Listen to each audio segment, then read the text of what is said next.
Major General John C. Harris, Jr. has been sworn in as the 83rd Ohio Adjutant General, taking command of the Ohio National Guard.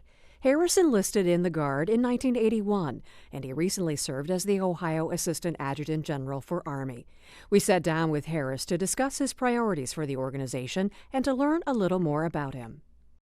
There's a priority and then the rest. And the prime priority will always be readiness.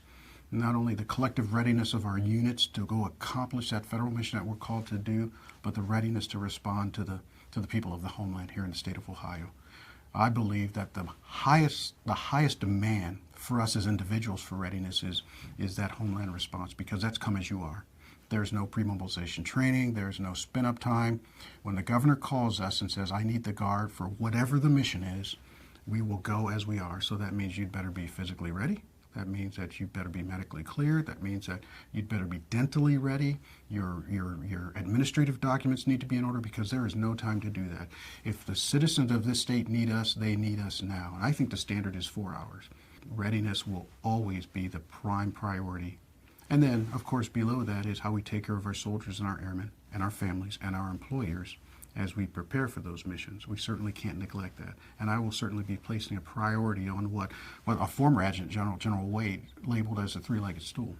There's no such thing as a ready soldier or ready airman unless the family's ready and the employer's ready also.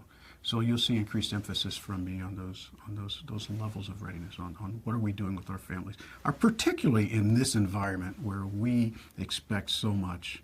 This operational guard, both on the Air Guard and the Army Guard side, where deploying is not an if, it's a when.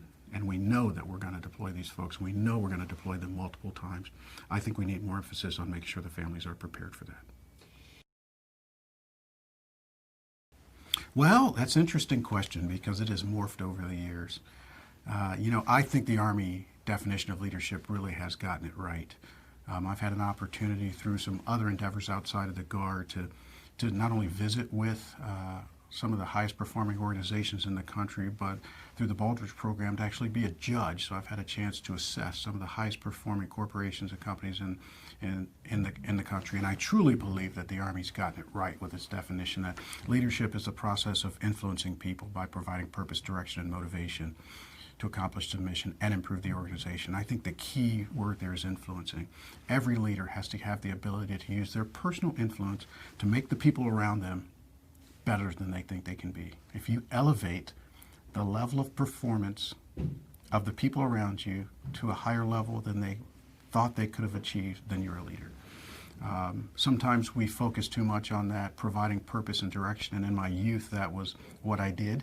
I tell you what to do, I tell you how to do it, and I'm a leader.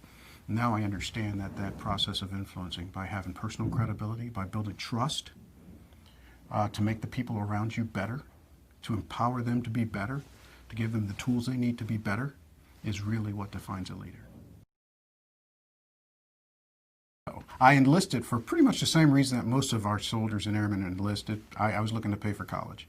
My dad was in the Guard, and my dad kept recommending the Guard. And I kept saying no and saying no. I got accepted at Ohio State, and then I realized, my gosh, I've got to figure out how to pay for this. So I joined the Guard. I was going to do 6 years, get out, and I fell in love with it. I really did fall in love with it.